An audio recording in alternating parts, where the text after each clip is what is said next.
Imagine this. A state-of-the-art jet cruising high over the Atlantic, middle of the night. Rio to Paris. Smooth flight, 230 people on board. And then it just disappears. Gone. Welcome to the Deep Dive. Today we're looking closely at a really significant event in aviation history, Air France Flight 447. We've reviewed the sources you sent, and our goal here is to really unpack what happened that night back in June 2009. It's not just about the crash itself, but the surprising lessons that came out of it. Because for days, it was this total mystery. How does a modern Airbus A330 just vanish like that? Exactly. The initial period was just uncertainty, and the search effort, you have to understand, was immense. We're talking about a huge patch of deep ocean. Right. Finding anything was incredibly difficult at first. It actually took almost 2 full years, didn't it? Until May 2011. That's right. May 2011, when they finally located the main wreckage and recovered the black boxes using underwater vehicles, a massive undertaking. So what did they find? What caused it? Well, the French investigation agency, the BEA, did a very thorough job. And it wasn't just one thing. It was this really complex mix of equipment failure and human factors. Okay, let's break that down. The equipment first. Yeah, it started with the pitot tubes. These are, small sensors on the outside of the plane that measure airspeed. Absolutely critical. And what happened then? They iced over. The plane flew into a patch of bad weather. High-altitude ice crystals blocked these sensors. Ah, okay, so no correct airspeed. Exactly.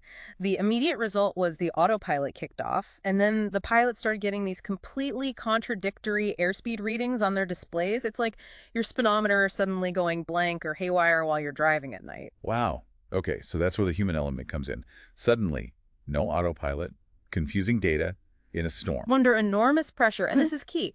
The investigation found they lacked specific training for handling the aircraft manually at high altitude with unreliable airspeed data. So what did they do? They reacted incorrectly. The pilot flying pulled the nose up, kept pulling it up, even though they were already at cruising altitude, around 38,000 feet. Pulling the nose up. But wouldn't that? Precisely. It led to an aerodynamic stall. The wings lost lift. It wasn't an engine failure. The plane essentially stopped flying and started to fall. From 38,000 feet. Yes. And what's really tragic is the stall warning was sounding in the cockpit repeatedly. But for various complex reasons related to the confusing situation and maybe misunderstanding the warnings, they never applied the correct recovery procedure, which is usually pushing the nose down to regain airspeed and lift. So the plane just fell. It descended rapidly and tragically crashed into the ocean. All 228 people on board were lost.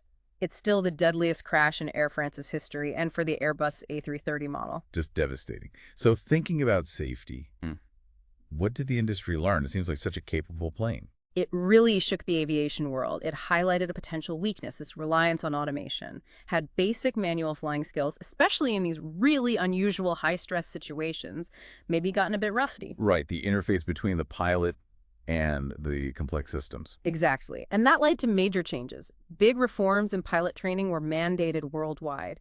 Things like upset recovery training became standard, teaching pilots how to handle the plane when it enters an unusual state, like a stall, even with unreliable instruments. So practicing for the unexpected, essentially. Yes.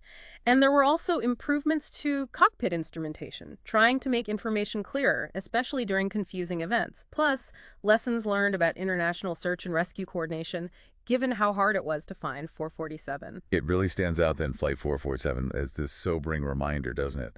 About that delicate balance between human skill and very advanced technology. Absolutely. It shows how even reliable systems can fail when several things go wrong at once. The technical issue, the human response, the environmental conditions, a perfect storm. And that leaves us with something to think about, perhaps. I think so. As our world gets more and more automated, think self-driving cars, complex medical tech, how do we make sure that we, the humans, stay sharp enough to take over when the technology fails or hits a situation it wasn't designed for? What's our role, and how should we design these systems to work with us, not just for us? Yeah. What responsibility does that put on training, on system design itself to keep that human expertise effective? It's a question that goes way beyond just aviation, something for you to mull over.